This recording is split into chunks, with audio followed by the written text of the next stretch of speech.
called Lord Yahweh, Hashem, Yahushai, Hashem, Kadash, double honor to the elders and upon to the GMS who I learned the truth from via the internet.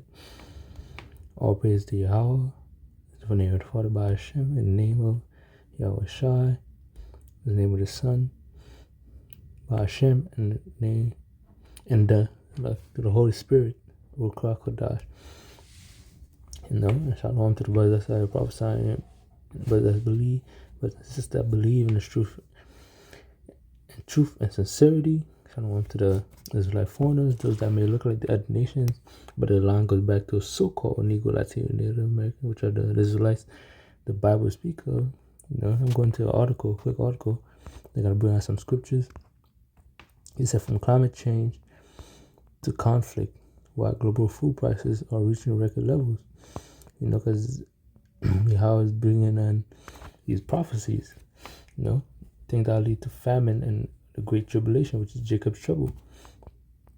That will try the whole world. It says food prices around the world. It's going to be a whole world is going to feel it. Not just Babylon the Great, which is America. It said food prices around the world have started to record levels.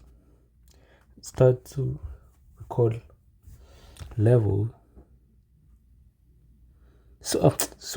record levels. Like climate change, conflict, and widespread poverty is making food harder to grow and therefore more expensive.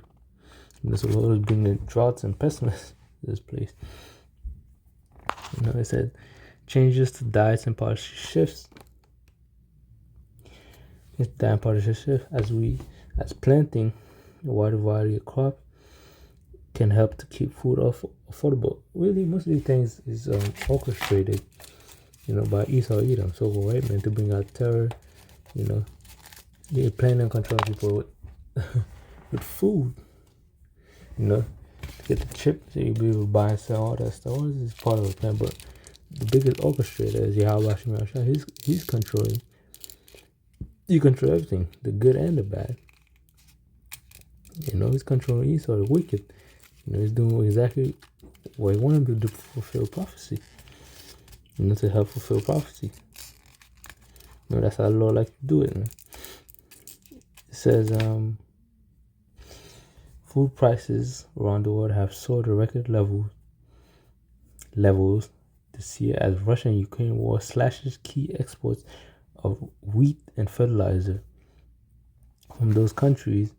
At the same time as droughts, floods, and heat fueled by climate change claim more harvest. And we know they got machines to change the weather and stuff. They can make it rain or not rain, or block the clouds, and they got chemtrails, and the whole thing in Ukraine. That's another agenda. When prices hit a 14-year peak in March, and maize prices reached the highest ever recorded, the International Panel of Experts on Sustainable Food System IPES said in a report released on Friday that has made basic staples more expensive or harder to find for families in many countries, especially the poorest.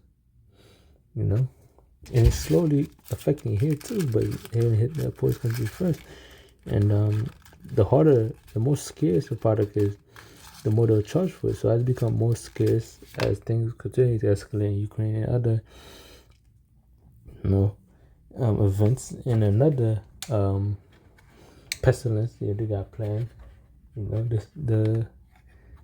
The sea wasn't enough. And some people started waking up and they got enough people. And whoever took that J, hey, those are the ones that got to take the MOTB when there's no food and they're starving.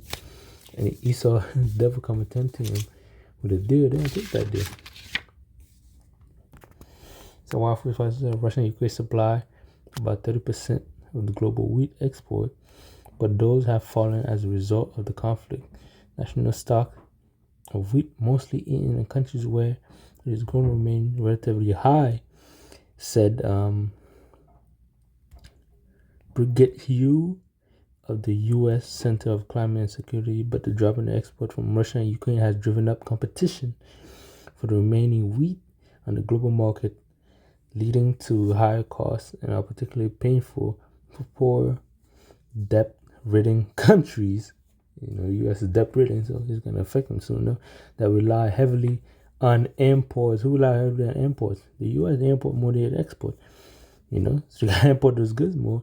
And when those goods become scarce and harder to produce, you're in trouble. Almost 40% of Africa wheat imports from Ukraine and Russia, while rising global wheat prices have been bread prices, and Lebanon 70% higher, IPS said. But disruption of wheat import from Russia and Ukraine is not the whole reason for the price hike. It's just spilled over into maize, rice, and soy markets to buy seek alternative grains. Spurred by the conflict, financial speculators have leaped into the trade and gained futures, for instance, artificially inflating prices as they seek to profit from the market uncertainty. G7 agriculture ministers have complained. So we're heading into food prices going to soar, and you're going to see a lot of empty shelves. And we've seen some empty shelves lately in the past month. That's because we're going to be in the souls, we're getting closer. And the scripture I would like to get is Matthew 24. Talk about this beginning of Psalm. Matthew 24 and 7 and 8. Let's get 2 Corinthians 15 and 5 first.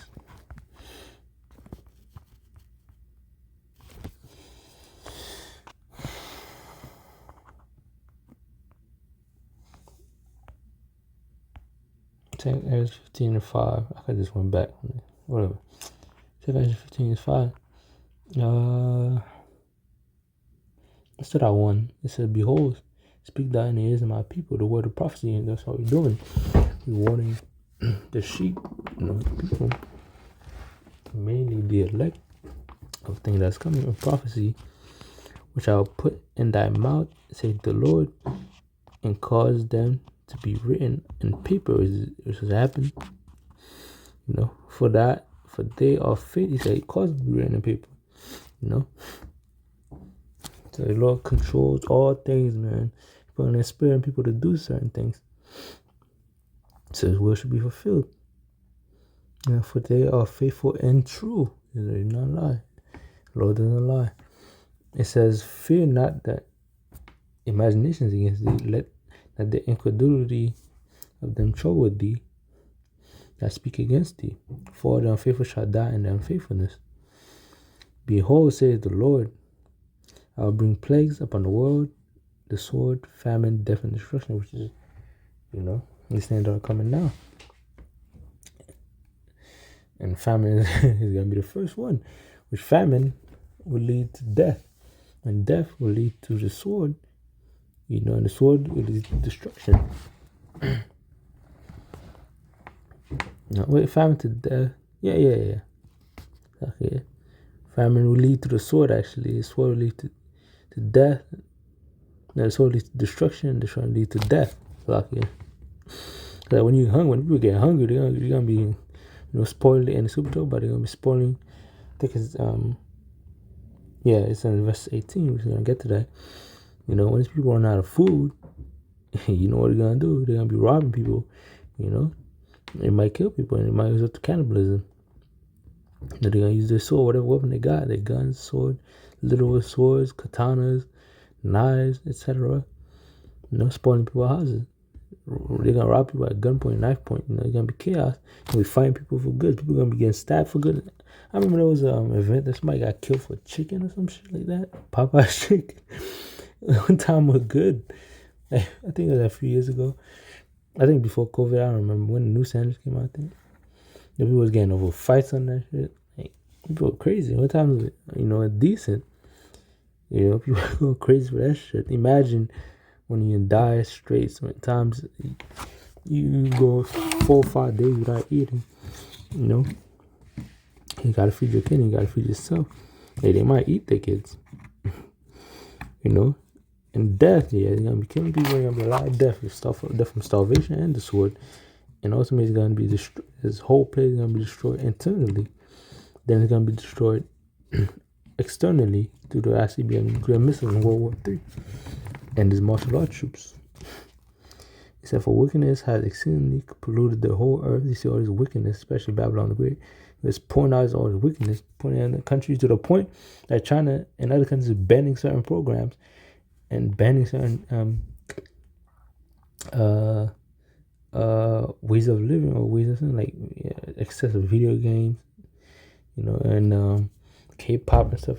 Have their men looking feminine. They try to get rid of that shit. They invested too much with Babylon the Great, America, that great whore.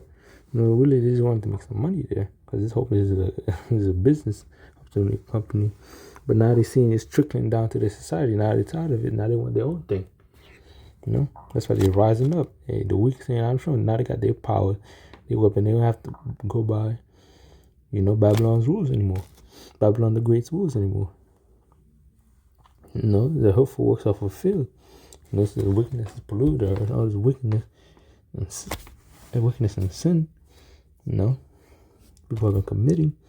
They're getting ready to turn back. The Lord's waiting, getting repaid.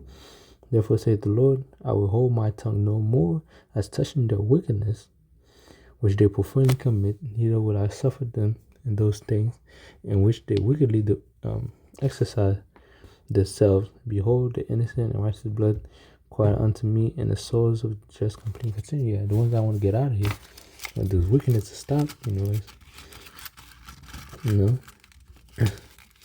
I mean, ultimately, the elect are praying to get the fuck out of here for the kingdom to come. And the kingdom is going to benefit everybody.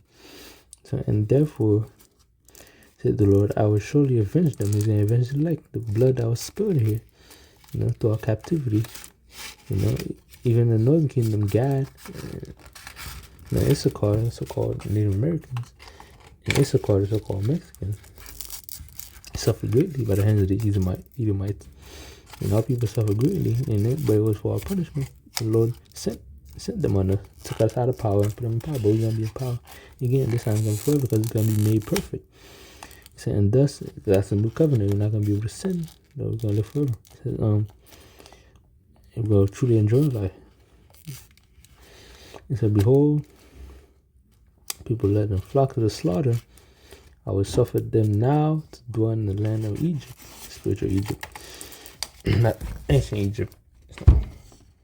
Egypt also means bondage or double streets.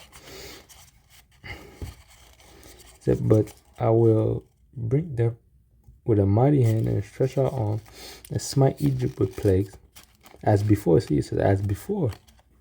So then he's not talking about the ancient Egypt where he delivered the children, our people, the children of Israel, so-called Negro, Latino, and Native Americans, out of the Pharaoh's hand. But it's talking about a future. It's talking about future prophecy.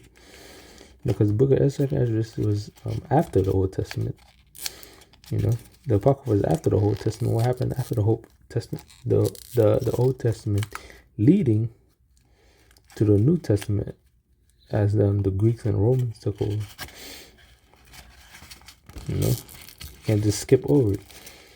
It's been in the scripture for 500 years, and this covered that it exposes them, because by then they started to see the prophecies matching this place, and then they try to take it out. And so people don't know who they are. So who Esau, Edom is, one tough about the Bible that the Lord hates, and who the heathens are. Ultimately, who Esau, Edom is trying to hide it, and what in future prophecy that wisdom, which tells you in Isaiah 2. In Old Testament and the New Testament, destruction in the kingdom that's coming.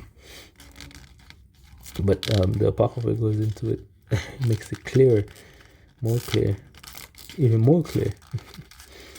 If you were at 99, now you're 100%. Because you got the whole truth. And it says, you got the missing part, what happened in the timeline. It said, Ezra was giving them dreams and visions and prophecy of what to happen. Just like the men of old in the Old Testament and the men in the New Testament. The Revelation, anyways. It says, Egypt shall mourn, and the founding of it shall be smitten by the plagues and punished that Yahweh shall bring upon it. They that till the ground shall mourn, for their seed shall fail from the blasting and the hail, and there is a fearful constellation. Those that till the ground. That's talking about workers mainly in the agriculture, planting wheat and stuff like that. And in the article, it's talking about global warming and stuff like that, affecting plants and stuff. It said, "Woe to the world and them that dwell therein, for the sword and the destruction draweth nigh, and one people shall stand up to fight against another, and so on." There, it's talking about civil war. When this chaos happen, people going people gonna be fighting against each other. Not only do civil war, but also you see the purge. For the heck, some people gonna do it for the heck of it. Some people gonna do it for food, for supplies, etc. It says, "For there shall be sedition among men." It's talking about civil war and invading one another. They shall not regard their kings, no princes, so they don't regard law enforcement, nor their governments. And the courses of their actions shall stand in their power. They're gonna do whatever they want to do. Be free woman like the purge. Men shall desire to go in the city and shall not be able to, because the martial law troops, when the order out of chaos, they're gonna bring the troops to try to establish order.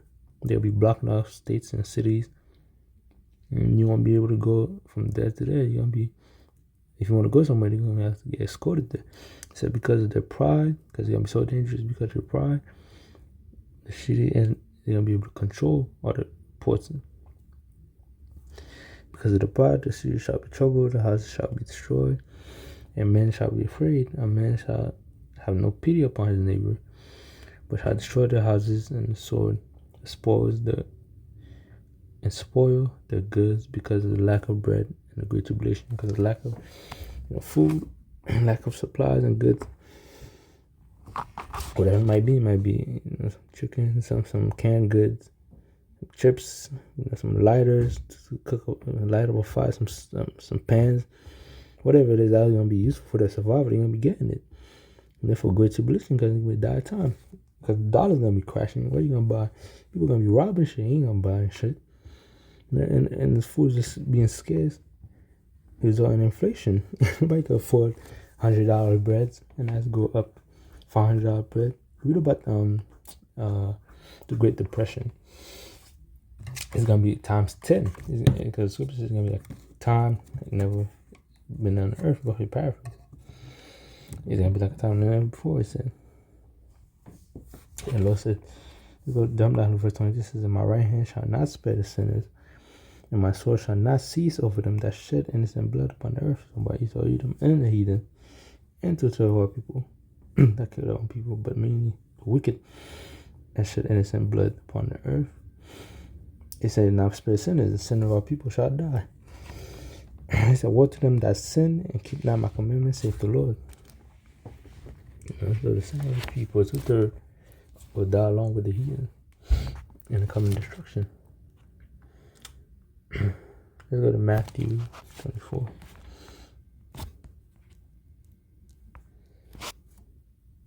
Actually, hit second address.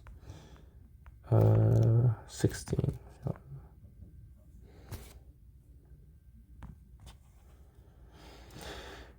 Second 16, it says, woe is me, who would deliver me in those days. Yeah, who's gonna deliver me in those days? Because ain't no money gonna get you to deliver out of this thing.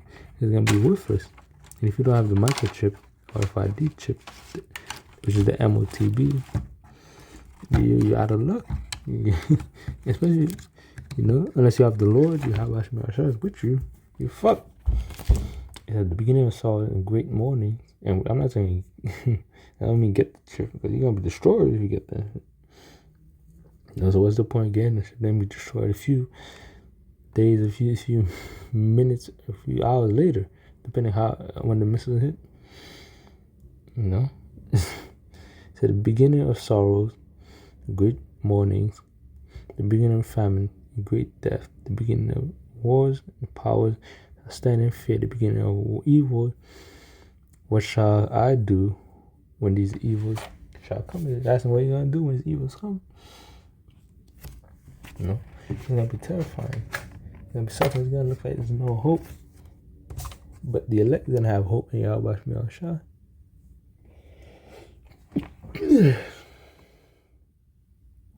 Yeah, exactly. Yeah. The elect's gonna have stability. The scripture say wisdom and knowledge shall be stability at that time. At that time, and the Lord promised in Psalm 91 that it'll be our shield. If you abide in His way, it'll be our shield and buckler during this time. Anyways, it says in verse 9, it says, "Behold, famine and plague, tribulation and anguish are sent as scourges for amendment. But for all these things they shall not turn from their wicked." All these things gonna come. You see these things coming. People will still be wicked. Do whatever the fuck they want, etc. It says, "No, be always mindful of scourges." Now you're not mindful of these things coming and happening. It said, "Behold, virtues shall be so good cheap upon earth that they think it has to be in a good case. Now they could still buy stuff for cheap. So items they could buy for cheap, so they think they're in good case. But even then shall evils grow upon earth, sword, famine, and great confusion." They're gonna be confused and upwards. When these things come, the sword and the martial art troops, famine, the lack of food, great confusion, upwards, and looking for the answers. For many of them that dwell upon the earth shall perish of famine, and the other that escape the hunger shall the sword destroy. So even if you have a little bunkers and stuff, put you to death and give it to somebody else, or the leg member. But we know in these things, like I said in Matthew 24, these things are the beginning of sorrow, and it's gonna get worse. Not the scripture I just read. This was somewhere is when you're in that deep, but words cannot even describe how it's gonna be. You're gonna the scripture says it's gonna be horrible like a time never before, but you only know how bad it is when you actually are in it. Verse 24 it says, "For nation shall rise against nation, and kingdom against kingdom, and there shall be famines and pestilences and earthquakes in diverse places. All these are the beginning of sorrow." So right now we're in the beginning of sorrow, as we're seeing things then gradually happening, and it's gonna speed up as time goes on, and then they shall, and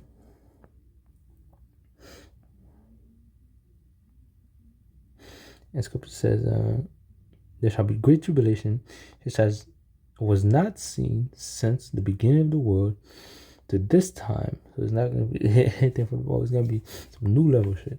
It's gonna be worse than the Great Depression. Worse than anything that happened. Worse than Egypt. There's gonna be torture unseen. Time no ever shall be. And except those days shall be shortened, shall no flesh be saved. But for the elect's sake, those days be shortened, and his days be shortened. For us, and the elect, and those times gonna be fed. As it says in Isaiah 65, that my servant shall eat. 65. Let's get that. Isaiah 65. Verse 15 says, "Therefore," and then verse 15 says, verse 65, and verse 12.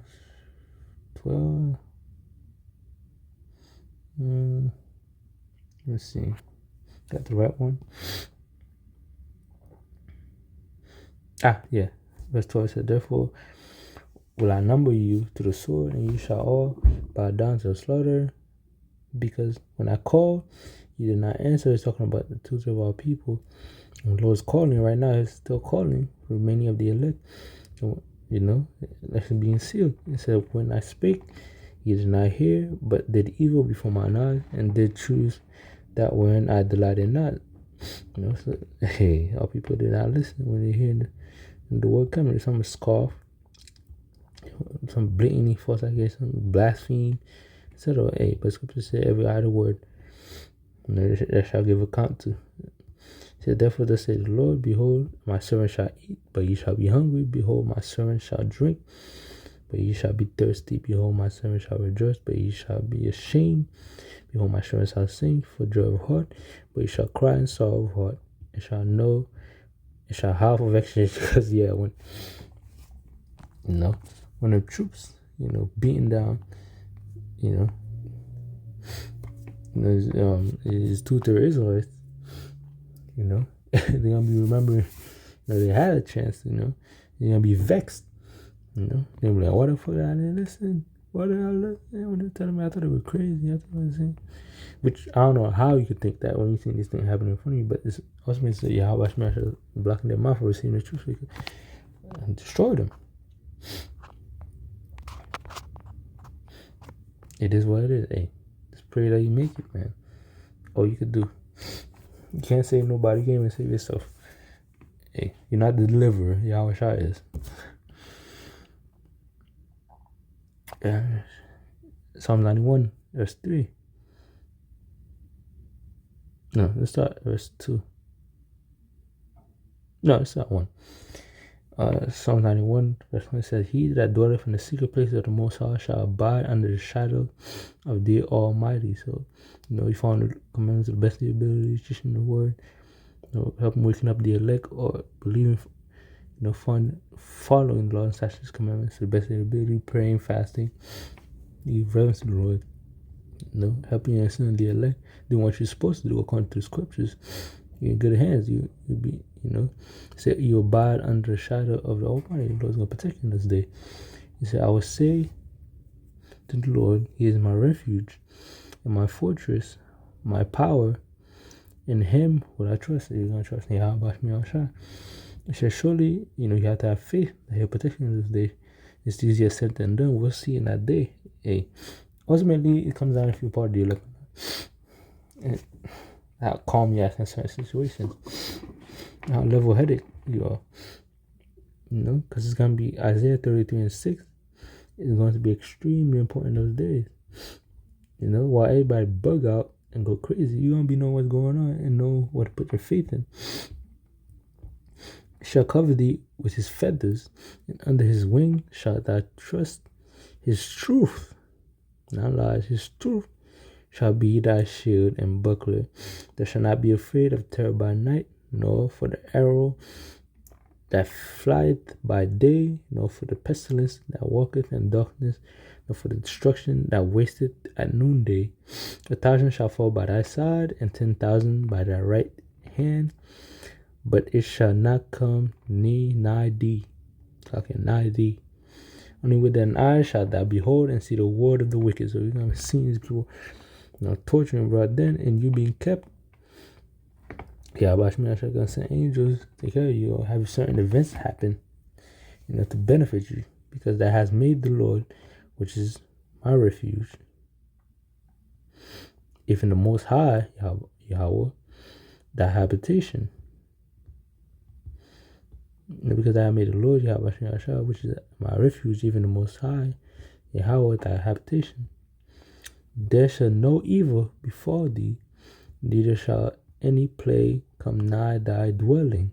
So you're going to be protected. So you might be excluding an area, and Lord might have the area protected for the time being to have you to move. We don't know how it's going to go down, but He's going to protect us from the plagues. The plagues are not going to touch us. He says, for He shall give His angels charge over thee, to keep thee in all thy ways. They shall bear thee up with their hands, lest thou dash thy foot against a stone. Thou shalt tread upon lion and adder, and young lion and dragon shalt thou trample under feet. Because He hath set His love upon me, therefore I will deliver him. I will set him on high, because he hath known my name. So he hath known the Lord's name. It ain't God. God is the title. It ain't Jesus. That means his real name. That they even exist in Hebrew. You can't translate someone's name. You're not gonna call somebody name fucking Joshua or Ted. Like, come on. If you call him a question, you're not gonna respond. You shall call upon me, and I will answer him, and I will be with him in trouble. I will deliver him and honor him. With long life will I satisfy him and shew him my salvation. So, salvation, you're gonna keep you in those days. Why by suffering? You're in the world. You're gonna keep you safe until it's time for you to get beamed up in the chariot, which is Revelation 11 and 12 before the news come. Yeah, be them in chariot, you know. And as Matthew 6 and 26 say, hey, those gonna feed us, so we're not better than the fowls. You know? Hey, but with that, I hope this is edifying. Shalom.